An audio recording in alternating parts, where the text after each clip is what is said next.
አብይ ጾም አብይ ለምን ተባለ ቢሉ አበየ ማለት ከፍ አለ ማለት ሲሆን ከዚህም ግስ አብይ የሚለው ቅጽል ይገኛል። አብይ ማለት ከፍ ያለ ትልቅ ማለት ነው።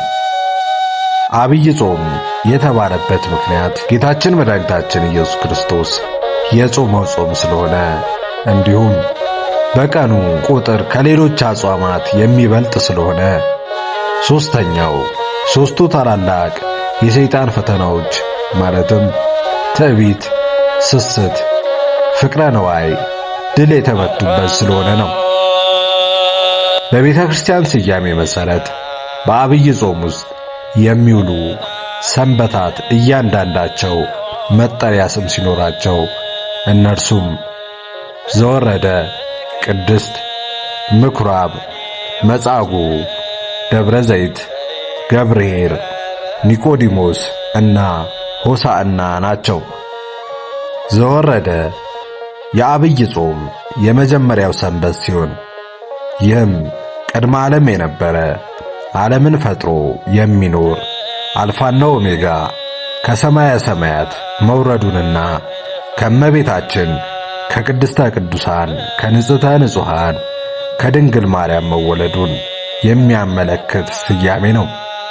ቅድስት ይህ የሁለተኛው ሰንበት ስያሜ ሲሆን የተባለበትም ምክንያት ስለ ዕለተ ሰንበት ቅድስና ስለሚያወሳ ነው።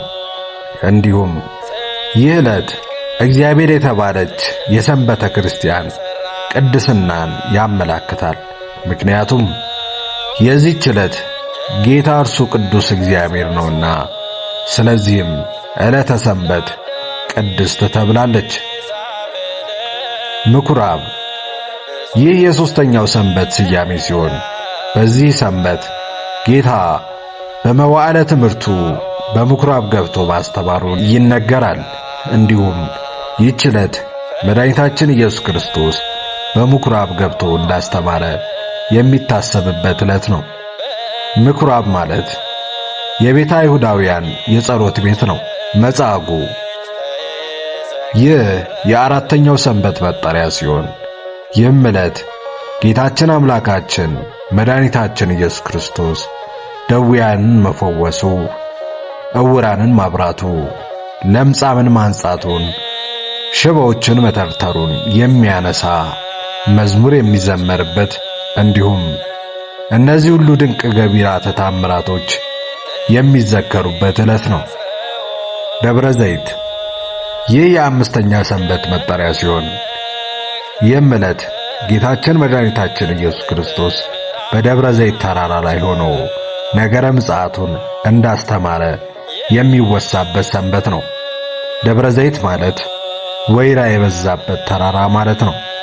ገብርኄር ይህ የስድስተኛው ሳምንት ሰንበት ስያሜ ሲሆን ይህም ዕለት ለጌታው ታማኝና በጎ የሆነው ባሪያ ወደ ጌታ ደስታ ግባ ተብሎ እንደተመሰገነ የሚነገርበት ዕለት ነው። ኒቆዲሞስ ይህ የሰባተኛው ሰንበት ስያሜ ሲሆን ይህም ዕለት ኒቆዲሞስ የተባለው የአይሁድ መምህር በሌሊት ወደ ጌታ ወደ ኢየሱስ ክርስቶስ እየመጣ ይማር እንደነበር ይታሰብበታል። በዚህ ዕለት የኒቆዲሞስን ታሪክ የሚታወስበት መዝሙርም ይዘመርበታል።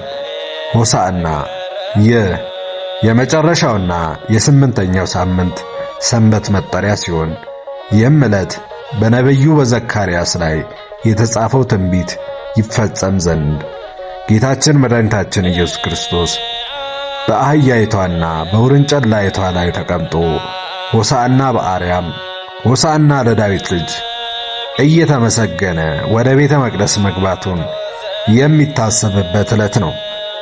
ሆሳዕና ማለት እባክህ አሁን አድን፣ አሁን ባርከን ማለት ነው።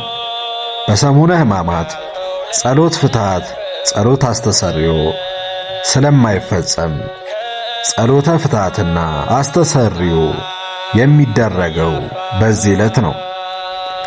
ጾሙን የበረከት ጾም ያደርግልን። ወስብሐት ለእግዚአብሔር።